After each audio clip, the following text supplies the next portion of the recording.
The topic for today is resist rescuing. Resist rescuing. Hard for me to do, hard for a lot of people to do.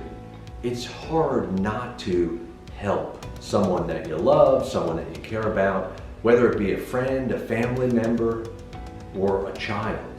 Maybe a grown child, maybe an adult child.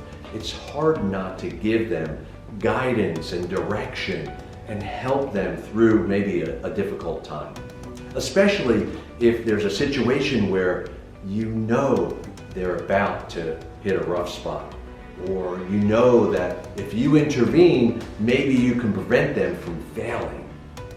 Because we don't want our children or people we love to fail. We don't want it for them. We don't want them to suffer. We're here to protect them, right? That's part of our job. But sometimes, in our efforts to protect and to love and to support, we kind of get in the way. And sometimes we say things or do things that we need not to do. Sometimes we need to just keep our mouths shut. Sometimes we need to not say what we're thinking. Hard to do. Hard to do. We have to bite our tongues, because if we always say what we're thinking and we always feel compelled to tell them what to do, how to do it, then they're going to gradually disengage. They're going to alienate themselves from us. We're going to alienate them, and they're not going to want to be around us very much if we're always giving them advice and guidance. So we've got to be careful. The other thing that it does is it gives them a feeling of inadequacy, because we're always telling them what to do, and it implies that they can't think of it themselves. They're not smart enough to think of it themselves. And that can also have a negative effect. So it can create anxiety and fear, like a person is always afraid of not doing the right thing or making the right choice, because they know their mom or their dad or someone is going to maybe not be happy with their choices, their decisions. Or maybe, just maybe, it creates a feeling of resentment and anger, that someone always feels compelled to step in, to intervene in their life decisions and in their choices. We need to let our children fail. Now, of course, if it's a life or death situation, that's a different story. You're going to step in, and you need to step in. I'm not talking about life or death situations. I'm talking about situations where we see a bad thing happening, or we see a bad choice that's been made, and we want to get them back on track. But sometimes when we do that, it interferes with their ability to get back on track themselves. I have a line that I use is, enabling is disabling. So when we enable, when we're constantly giving advice and telling a person what to do and catching them when they fall, that can be disabling. And the reason I say that is because then they don't learn on their own the ways to get back up. They don't know what it's like to have fear and anxiety and sadness and hurt. They don't know it because we're intervening before they feel those negative emotions. And it's like putting them in a bubble.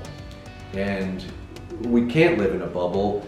As we get older, as we grow up, as we become adults, we need to experience life. And life is sometimes painful. And we need to allow the people around us, especially our children, to go through that pain, to experience that pain. Because there's growth. There's tremendous growth when we fail and when we go through pain. That's probably the biggest time of growth. So allow that to happen. Don't always feel compelled to rescue. Because not only is there growth, but then there is confidence. that you were able to work through that difficult time. People need to learn to self-soothe rather than have something else or someone else soothe them all the time. And this is part of going through pain and being able to self-soothe.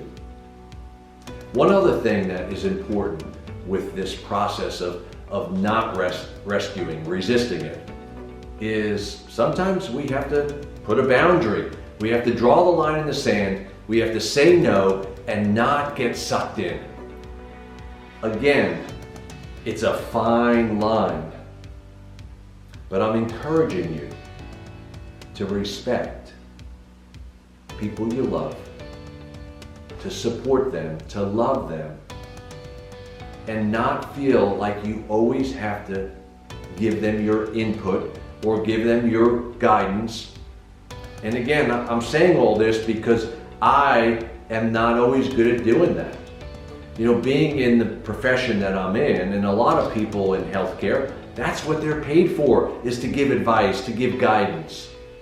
So it's hard for some people, especially if they work in that field, or maybe because they have a certain personality type.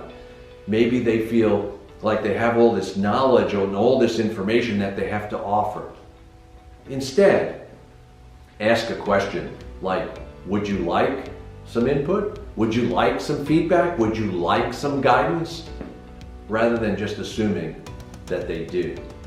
Because even though you might be good intentioned, sometimes the guidance is received as criticism. So be careful. Be careful what you say and how you say it. And remember to love them, even with the difficult times, the choices that you wouldn't make. Love. Until next time, Dr. Tony for Radio.